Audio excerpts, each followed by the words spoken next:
Welcome to the Rim Break Rodeo. We hope this video helps. You begin by making a stable base and mast so the lighthouse stands straight. First, glue the foam circle to the jar bottom and press firmly. Hold for 30 seconds. Next, insert the dowel through the drilled hole into the foam until snug, trimming any excess so it sits centered. While the glue cures, paint the jar's exterior white as a primer coat. Once done, let it dry while you prepare the next structural elements to avoid weak joints. You'll now form the visible tower and the lantern room that houses the light.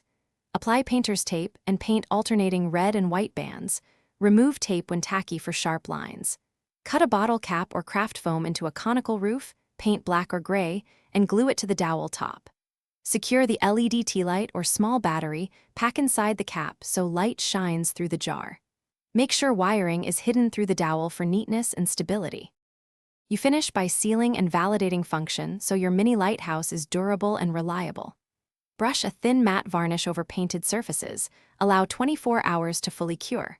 Then test the LED. If it flickers, replace the battery, clean contacts, or re-glue the holder.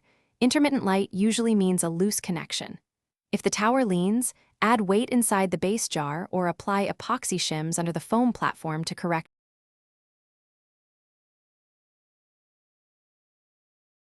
Thanks for watching. Consider subscribing if we helped you.